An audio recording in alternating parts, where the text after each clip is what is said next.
Hello' মোৰ ইউটিউবৰ family, আজি মই আপোনালোকক ধুনীয়াকৈ এটা চকলেট কেকৰ ডিজাইন কৰা দেখাম।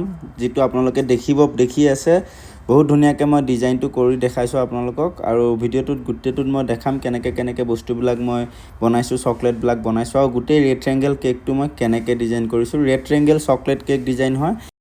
তো বন্ধুসকল, আশা কৰোঁ আপোনালোকৰ খবৰ ভাল। তো বলক তেনেহ'লে ভিডিঅ'টো ষ্টাৰ্ট কৰি দেখাওঁ আপোনালোকক। মই প্ৰথমে দেখিছে এটা চিলিকন মল্ড লৈছোঁ। চিলিকন মল্ডটো দেখিছে হাৰ্ট শ্বেপৰ হয়।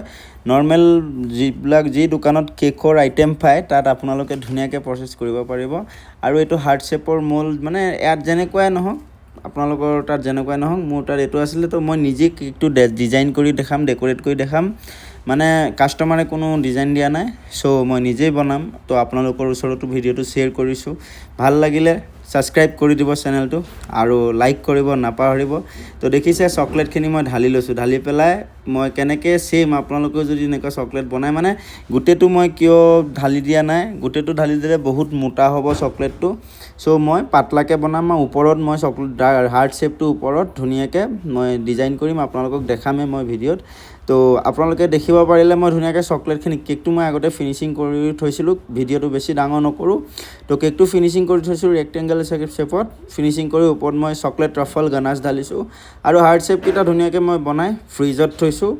থোৱাৰ পাছত দেখিছে বাটাৰ শ্বীট লৈছোঁ, বাটাৰ পেপাৰ। এয়া কোনো শ্বীট নহয়, চকলেট শ্বীট নহয়, এয়া নৰ্মেল বাটাৰ পেপাৰত মই ডাৰ্ক চকলেট যিটো মিল্ক চকলেট সেইটো মই ধুনীয়াকৈ ঢালিছোঁ। দেখিছে লাইনিং কৰিছোঁ, কিয়নো মই ছাইডত লগাম। তো আপোনালোকে ধ্যান ৰাখিব, যদি আপোনালোকে এনেকুৱা চকলেটত শ্বীট এনেকুৱা ছাইডত লগায়, বাটাৰ শ্বীট হ'লেও হ'ব, নৰ্মেল চকলেট শ্বীট হ'লেও হ'ব।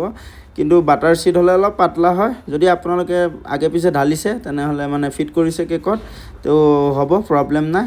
তো যদি নতুন হয়, বিগিনাৰ্ছ হয়, তেওঁলোকে নৰ্মেল শ্বীটত বনালেও হ'ব, আৰু বা এইটো বাটাৰ পেপাৰত বনালেও ধুনীয়াকৈ ঢালিব লাগিব, তেতিয়া ধুনীয়া হ'ব। আৰু দেখিছে মই ধুনীয়াকৈ লম্বাকৈ কাটি লৈছোঁ। মই কোনো মেজাৰমেণ্ট লোৱা নাই, ডাইৰেক্ট লৈছোঁ। চ' মই দুপিচ বনাই লৈছোঁ। আপোনালোকেও এনেকৈ যদি মেজাৰমেণ্ট নোলোৱাকৈ বনায়, 2 পিচ 3 পিচ এনেকৈ 2-3টা লাইন বনাব লাগিব চকলেটত। তেতিয়া আপোনালোকৰ গোটেই কেকটোত ধুনীয়াকৈ আপোনালোকে ঢালিব পাৰিব, গোটেই কেকটো কভাৰ হ'ব। তো দেখিছে মোৰ এটা লাইন শ্বৰ্টেজ হৈ গ'ল ইফালৰ ষ্টেটটো। তো মই সেইটো নৰ্মেল আৰু এটা বনাই থৈছিলোঁ, সেইটো লগাইছোঁ। আৰু ফিট কৰা টাইমত মনত ৰাখিব, দেখিছে মই কেনেকৈ ফিট কৰিছোঁ। বেছি ঠাণ্ডা হোৱালৈ ৰখি নাথাকিব, বেছি ঠাণ্ডা হ'লে ভাগি যাব। নৰ্মেল চকলেটটো ঢালিব, পেপাৰখনত বা শ্বীটখনত ঢালি পেলাই ধুনীয়াকৈ কেকটোত ফিট কৰিব লাগিব। তো হাৰ্ট শ্বেপকেইটা দেখিছে মই গোটেই ফুল ঢালা নাছিলোঁ কাৰণে কি ধুনীয়া আহিছে। ভিতৰত আপোনালোকে ডিজাইনিঙো কৰিব পাৰিব, প্লাছ চকলেটটো পাতলাকৈ আপোনালোকৰ খৰচ হ'ব, কম বাজেট হ'ব।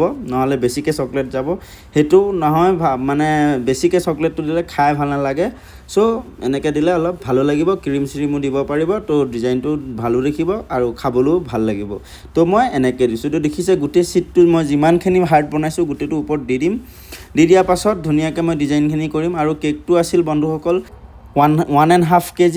তো ধুনীয়াকৈ মই 1.5 kg চাইজত কাটি লৈছোঁ। আৰু হাৰ্ট শ্বেপকেইটা আপোনালোকে দেখিছে মই কেকটোত ধুনীয়াকৈ দিছোঁ। দিয়াৰ পাছত ধুনীয়াকৈ মই যিটো ট্ৰফল আহে চকলেট গনাছ, তো সেইটো দি মই ধুনীয়াকৈ ট্ৰফলটো দি মই ডিজাইনিংটো কৰিছোঁ। ইয়াত কোনো ক্ৰীম মিক্স কৰা নাই, একদম পূৰা পিয়'ৰ যিটো ট্ৰফল আহে সেইটো খালি মই অলপ টাইট কৰি লৈছোঁ। টাইট কৰি নজল ব্যৱহাৰ কৰি ধুনীয়াকৈ ড্ৰপিংবিলাক দি দিছোঁ হাৰ্ট শ্বেপৰ মাজে মাজে। তো দেখিছে কি ধুনীয়া লাগিছে। তো আপোনালোকেও এনেকুৱা ডিজাইন কৰিব পাৰে, বহুতে ধুনীয়া লাগে দেখিবলৈ।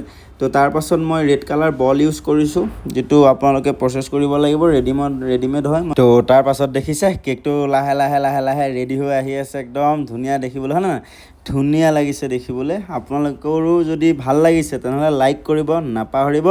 আৰু যদি চেনেলটোত নতুন হয় গাইজ, ছাবস্ক্ৰাইব কৰি ল'ব, লগতে বেল আইকনটো অল কৰি দিব। নতুন ৰেচিপি পাব, নতুন কেক ডিজাইন ভিডিঅ' পাব, নতুন চব। আপোনালোকে যদি বিগিনাৰ্ছ হয় তেতিয়াহ'লেও বহুত ধুনীয়া হ'ব। ছাবস্ক্ৰাইব কৰিব নাপাহৰিব।